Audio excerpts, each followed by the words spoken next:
Fellow adventurers, welcome back to Gringo Nation. Today's video is going to be quite different because I want and need to take a moment to get real and share the untold side of full-time travel.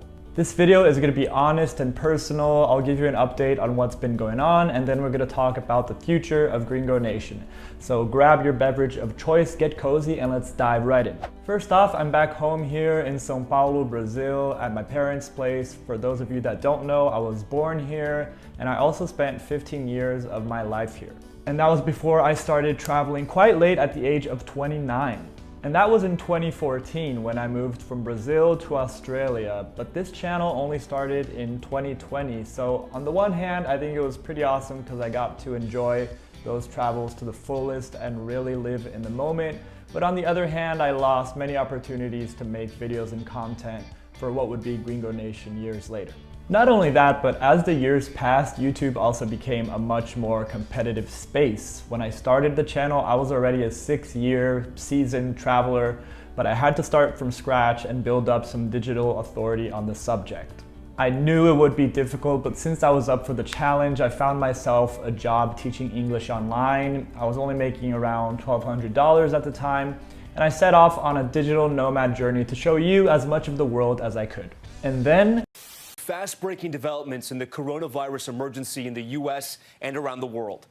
As soon as I started, the pandemic hit, and of course that was a huge kick in the nuts to anyone who had just started a travel channel. Right off the bat, it was really difficult putting so much work into the channel knowing that not a lot of people were looking for travel content. Ultimately, the pandemic took me from my first stop, which was Portugal, to the country of Georgia. And because I lived there 1 year, I was making content non-stop on the country, and YouTube started considering me an authority on that country, not an authority on travel, mind you. So really my channel started growing on the back of that Georgia content. So I know that a lot of you found me through my Georgia videos, but when the pandemic slowed down, the digital nomad journey continued on. I left Georgia for Turkey, Albania, I went back to Portugal, before eventually coming back home here to Brazil. During the end of that trip, I actually lost my job teaching English to Chinese children because the laws in China were changing a bit. So I was unemployed for many months living here at my parents' place. That's when I started applying for other jobs I thought I'd be great at in the tourism industry, jobs that actually involved travel.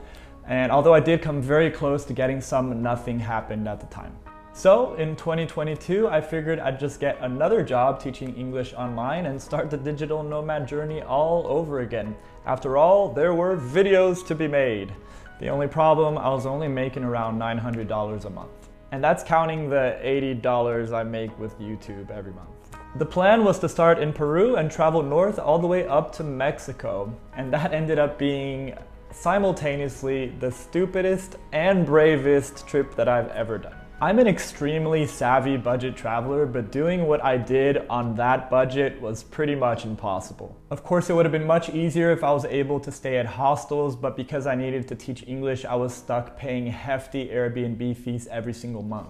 So quite honestly, the only way I got through that year was quite literally starving myself sometimes, and that's not exactly something I wanted to teach here on the channel. So as grateful as I am for that trip, all the places I saw and all the people I met, the experiences I had, I was pretty miserable most of the time. Broke, lonely, super stressed out, working a job I hated, lacking physical and emotional affection, and so on. But I was determined to make it to Mexico and to keep making those videos, and somehow I did. I lived an extremely humble life for 5 months in Mexico trying to recuperate financially. However, during the end of my time there, I lost my job again, which really was no surprise since my heart wasn't in it and my performance scores started going down drastically. At first, I panicked for sure, but then I realized it was probably the best thing that could have happened to me because it literally pushed me off that hamster wheel of traveling the world while being completely broke.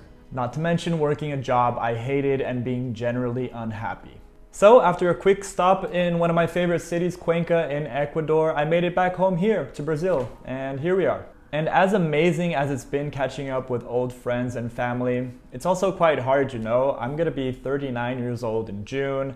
I'm here at my parents' place, no money, no real career. I often struggle with mental health as well due to my tricky relationship with alcohol, which brings days of heavy anxiety and depression. But enough with the pity party, I do have some good news. When I lost my job in Mexico, I started looking for travel-related jobs again because I do feel like I have a lot of knowledge in that field.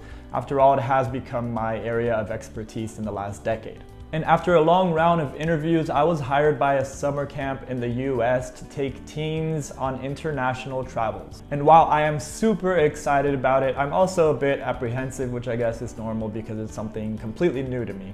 But like with anything else, all you can really do is prepare to the fullest and dive right in.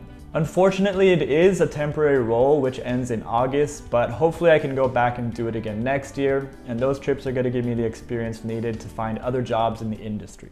So with that, I want to talk about the future of Gringo Nation. And first off, I need to express my deep gratitude to everyone who's been with me on this journey so far. I couldn't be prouder of the community we've built here. We've just surpassed 6,000 people, which is insane because I'm a terrible public speaker. And when I imagine having to speak like in an auditorium to 6,000 people, that is literally terrifying. Your support, whether it be through likes, shares, comments, subscriptions, or even hiring me for your travel consultations really means the world to me.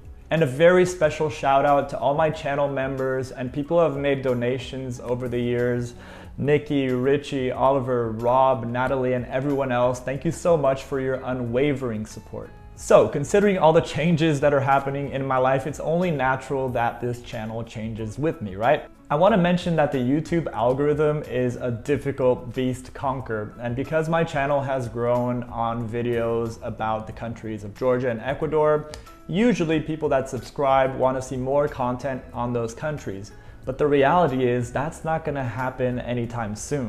Of course, I would actually love to go back to those countries, but as of now, my digital nomad days are over. Not only that, but I don't want to have digital authority on specific countries. I do want to have authority as a travel specialist, a digital nomad, a budget traveler, or just someone who inspires others to live adventurously through travel. But when I make videos on those subjects, of course, they don't do as well because that's not what people signed up for. I also know that people have been subscribing to my channel because they're looking for great places to retire. And of course, Georgia and Ecuador are great countries for that. But because of that, my demographic has also been rising in age. And while I'm extremely happy that my videos have made people retire in cool spots, I do want to make it clear that there's probably not much more I can do for you in that sense. In fact, I couldn't be further from retiring right now. So as you can see, my channel right now is like this big ship full of people wanting to retire in Georgia and Ecuador, and I do need to steer that ship towards new horizons that align more with my current objectives. And steering a ship takes time, of course, but I hope you'll stay aboard as we embark on these new adventures together. I also came back from my chaotic year of travel around Latin America, completely burnt out on making YouTube videos, so I've just been trying to take it easy and recharge a bit. I have been focusing a little on YouTube Shorts, which are easier to make and provide pretty good opportunities in terms of growth, and I will be releasing longer videos periodically. So in June, I will be headed to Denver and Colorado to do some training for the new job, and then I will be doing 2 trips during the month of July to Croatia and Montenegro, which is amazing because I've never been to any of those countries. I have absolutely no idea how much I'll be able to film there because I will be working, of course, but I do intend on covering those countries as soon as I'm back here in Brazil. And from there, we'll just see what happens. I'm constantly applying for jobs in the travel industry. If all else fails, I might go teach English in Vietnam or Thailand. Or maybe I try the digital nomad thing one more time, although the budget would probably continue to be low if I was teaching English, and I'm not sure I want to go through that again.